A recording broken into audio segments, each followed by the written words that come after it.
आप देख रहे हैं अल्फा डिफेंस हिंदी में आपका स्वागत है।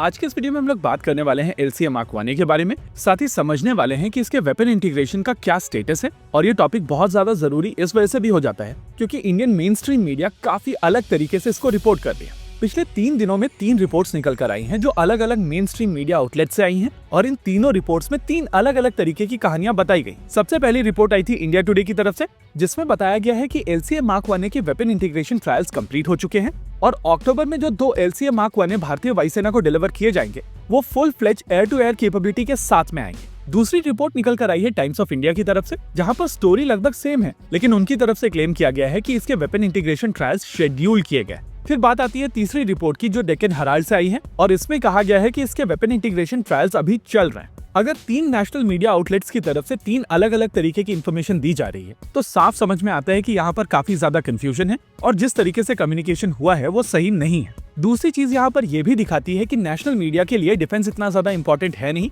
और उनकी तरफ से जो लोग डिफेंस मॉनिटर करते हैं वो इस फील्ड को लेकर स्पेशलाइज्ड नहीं है। वैसे नेशनल मीडिया में डिफेंस को लेकर 4-5 लोग ही डिटेल में रिपोर्ट कर पाते हैं और इसी वजह से हम लोग आपको हमेशा कहते हैं कि आप इन्फॉर्मेशन गैदर कीजिए, वेरीफाई कीजिए और फिर ट्रस्ट कीजिए। देखिए, इस समय 10 यूनिट LCA Mark 1 बनकर तैयार हैं, लेकिन सभी के पास में अपने इंजन्स नहीं है। इनफैक्ट LSP एयरक्राफ्ट जिनको LCA Mark 1 की टेस्ट बेड के तौर पर मॉडिफाई किया गया था उनके भी इंजन्स निकाले जा चुके हैं और इसी वजह से वेपन इंटीग्रेशन ट्रायल्स में डिले हो रही है। LCA Mark 1 के वेपन इंटीग्रेशन के लिए LSP एयरक्राफ्ट का प्रयोग किया जाना है जो LCA Mark 1 स्टैंडर्ड्स पर अपग्रेड किए गए। हालांकि इंजन की कमी के चलते कुछ एयरक्राफ्ट के इंजन्स निकाले गए हैं और इसी वजह से LSP एयरक्राफ्ट की अवेलेबिलिटी काफी कम है। इस कम अवेलेबिलिटी के साथ में कई जगहों पर एक साथ ये एयरक्राफ्ट मौजूद नहीं हो सकते हैं और इसी वजह से ये प्रोसेस सीक्वेंशियल तरीके से चल रहा है, ना कि पैरेलल तरीके से जो पहले चलता था। इसको फर्दर सिंप्लीफाई करने की कोशिश करते हैं। इमेजिन कीजिए कि आपको BVR मिसाइल सिस्टम फायर करनी है जो 4 अलग अलग जगहों पर फायर की जाएगी ताकि इसको लेकर और ज्यादा डेटा गैदर किया जा सके। पहले जब कई सारे एयरक्राफ्ट एक साथ में मौजूद होते थे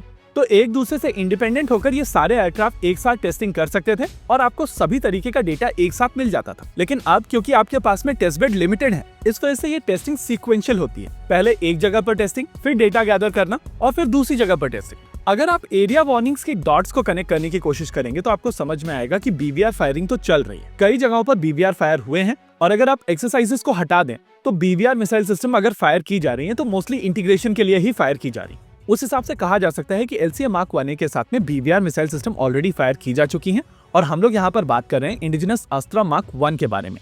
वहीं दूसरी ओर पिछले कुछ समय से HAL में बहुत सारी हाई प्रोफाइल विजिट्स हो रही हैं और इन विजिट्स के दौरान कुछ इंटरेस्टिंग फोटोग्राफ्स निकलकर सामने आई हैं। इन फोटोग्राफ्स में अगर आप LCA Mark 1 को ध्यान से देखेंगे तो आपको इनके ऊपर एस्ट्रा मिसाइल सिस्टम दिखाई देगी, यानी कि ये सभी इंडिकेटर्स सजेस्ट कर रहे हैं कि इस समय इंटीग्रेशन ट्रायल्स चल रहे हैं और कई जगहों पर ये मिसाइल सिस्टम्स ऑलरेडी फायर की गई। हालांकि क्या सिस्टम पूरी तरीके से सर्टिफाइड है उसको लेकर क्वेश्चन बना हुआ है और इसी वजह से कहा जा सकता है कि ये तीनों मीडिया रिपोर्ट्स पूरी तरीके से ऑफ है। वैसे अगर आप इंटीग्रेशन को रियलिस्टिक तरीके से समझने की कोशिश करेंगे तो आपको समझ में आएगा कि LCA Mark 1 already BVR missile system fire कर रहे हैं और क्योंकि Mark 1 और Mark 1 में एरोडायनेमिकली बहुत ज्यादा डिफरेंस नहीं है, उस वजह से इस इंटीग्रेशन में बहुत ज्यादा परेशानी आनी नहीं चाहिए।